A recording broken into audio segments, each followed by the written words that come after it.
अरे डोळे फुटले का तुझे? बाबा बाबा माझ्या डोळ्यात काहीतरी गेलंय, त्रास होतोय. बघू काय खूप झालं धूळ माझ्या आहे, बाळाला. माझा चेहरा पण एक खराब मिनिट. झाला. मारायचंय का? जा ना दुसऱ्याच्या गाडी खाली जाऊन मर. बरं वाटतं ना? सॉरी पाहुणे सॉरी. ए पाहुणे वगैरे बोलायचे काम नाही, कळलं काय? राजे बोलायचे राजे. राज हां सॉरी सॉरी माफ करा, माहित नव्हतं.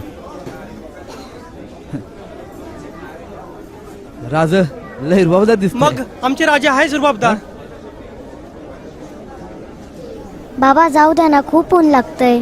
किती धूळ आहे हे बघा. खूप ऊन माझा लागलंय. चेहरा परत खराब झाला. ज्यांच्यामुळे एवढं चमकताय त्यांच्या चेहऱ्यावर धूळ काय? ए समजून असं बोल की. अहो ज्यांच्यामुळे एवढं चमकताय त्यांच्या चेहऱ्यावर धूळ काय? ए कोणाशी काय बोलतोय कळतंय का तुला? हो ना सॉरी राज, गाडीला धूळ बसली आहे. अरे माझीच गाडी आहे, मी काय पण करीन. गाडी तुमचीच आहे, तुमचीच असू द्या. अजून 50 गाड्या, पण या गाडीचे राज आहेत ना, तुम्ही नाही.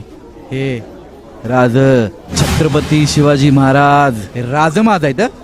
आणि जिथं राज आहेत ना तिथं हलगर्जीपणा नाही. 350 वर्षापूर्वी मराठ्यांच्या माथीत असणाऱ्या भविष्याला ज्यांनी एक दर्जा प्राप्त करून दिला ना, त्यांच्यासोबत आपण काय केलं? त्यांचे असे फोटो कुठेही लावून, स्टिकर लावून ज्यांनी आपलं भविष्य जाणलं होतं ना, त्यांचा आपण अपमान केला बरं का. काय कळतंय का? आणि त्यांना मातीची परतफेड केली. त्याच्या धूळ उडती रे, चिखल उडतोय. लावा, लावण्याबद्दल दुमत नाही, पण त्याचा असा अपमान तरी नका करू. लावताय लावा, पण त्याची निगा घ्या रे, काळजी घ्या ना त्याची, निगा राखा रे. हा काय म्हणा बळा? माझे राजे.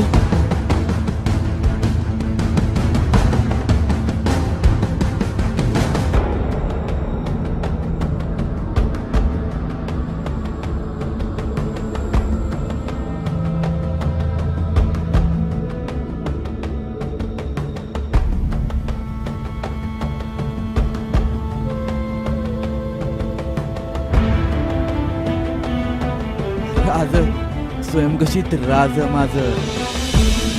माफ करा राज, माफ करा. फक्त शिवजयंतीला जागे होणाऱ्या तुमच्या मावळ्यांना भक्तांना माफ करा. छत्रपती शिवाजी महाराज की जय. जय. जय.